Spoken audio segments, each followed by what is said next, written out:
സമഗ്രയിലേക്ക് സ്വാഗതം. ഇംഗ്ലീഷിലെ 5 ചോദ്യങ്ങളാണ് നമ്മളിന്ന് നോക്കുന്നത്. അതിൽ ആദ്യത്തേത് 2 kilos of potatoes dash nothing to carry. 2 kilos of potatoes dash nothing to carry. Have ഓപ്ഷനിലുണ്ട്, അതുപോലെ ആറുണ്ട്, വേറുണ്ട്, ഈസ് ഉണ്ട്. നമുക്ക് തന്നിരിക്കുന്ന ചോദ്യത്തിൽ പുസ്തകങ്ങളുടെ പേരോ നെയിം ഓഫ് ബുക്ക് അല്ലെങ്കിൽ സബ്ജക്റ്റുകൾ, place, disease, game, distance, time, amount of money, quantity, measurement. എന്തൊക്കെ വാക്കുകൾ?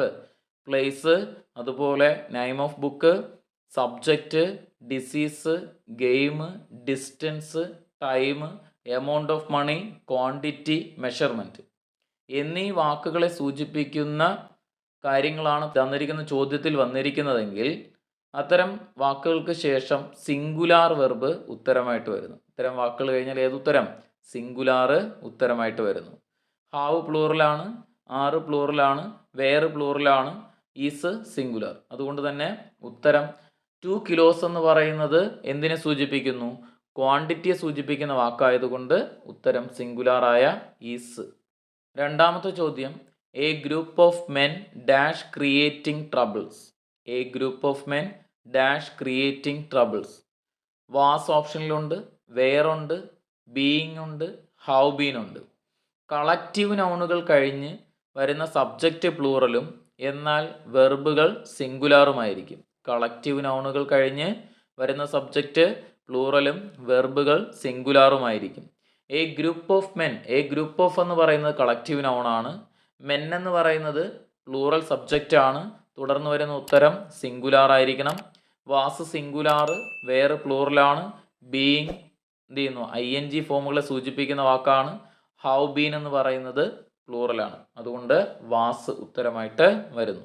മൂന്നാമത്തെ ചോദ്യം, have another cup of tea. Have another cup of tea question ടാഗുമായി ബന്ധപ്പെട്ട ഒരു ചോദ്യമാണ്.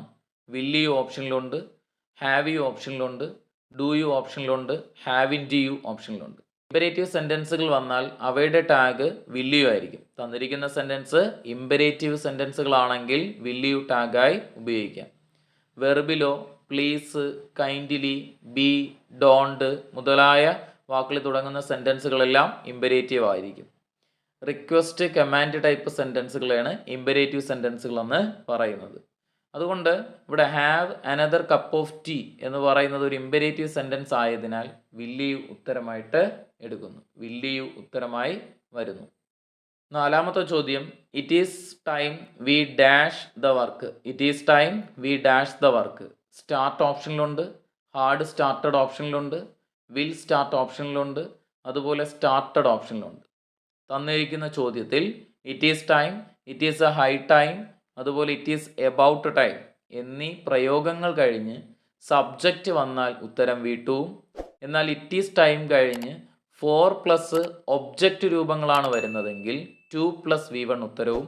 എന്നാൽ ഇറ്റ് ഈസ് ടൈം കഴിഞ്ഞ് സബ്ജക്റ്റോ ഒബ്ജക്റ്റോ വരാത്ത പക്ഷം ഉത്തരങ്ങൾ 2+ V1 ഉത്തരമായി എഴുതാം. ഇറ്റ് ഈസ് ടൈം ചോദ്യത്തിൽ ഇറ്റ് ഈസ് ടൈം കഴിഞ്ഞ് വി എന്ന് പറയുന്ന സബ്ജക്റ്റ് വന്നിരിക്കുന്നതിനാൽ V2 ഉത്തരമായി വരുന്നു.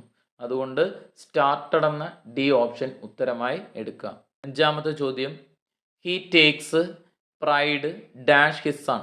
He takes pride dash his son. പ്രിപ്പോസിഷനുമായി ബന്ധപ്പെട്ട ഒരു ചോദ്യമാണ് നമുക്ക് തന്നിരിക്കുന്നത്. ഓഫ് ഓപ്ഷനിലുണ്ട്, ഇൻ ഓപ്ഷനിലുണ്ട്, എബൌട്ട് ഓപ്ഷനിലുണ്ട്, അതുപോലെ ഫോർ ഓപ്ഷനിലുണ്ട്. അപ്പം തന്നിരിക്കുന്ന ചോദ്യത്തിൽ പ്രൈഡ് എന്ന് പറയുന്ന വാക്കുമായി ബന്ധപ്പെട്ട് നമുക്ക് എന്ത് പ്രിപ്പോസിഷൻ ഉത്തരമായി എടുക്കാം? ഇൻ ഉത്തരമായി എടുക്കാം. പ്രൈഡ് എന്ന് പറയുന്ന വാക്കുകൾ കഴിഞ്ഞാൽ ഇന്നായിരിക്കും പ്രിപ്പോസിഷനായിട്ട് വരേണ്ടത്.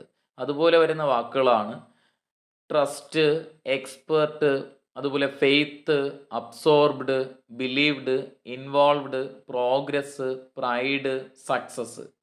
Trust, expert, faith, absorbed, believe, അതുപോലെ ഇൻവോൾവ്ഡ്, പ്രോഗ്രസ്, പ്രൈഡ് മുതലായ വാക്കുകൾ കഴിഞ്ഞാൽ ഇന്ന് പ്രിപ്പോസിഷനായി ഉപയോഗിക്കുക.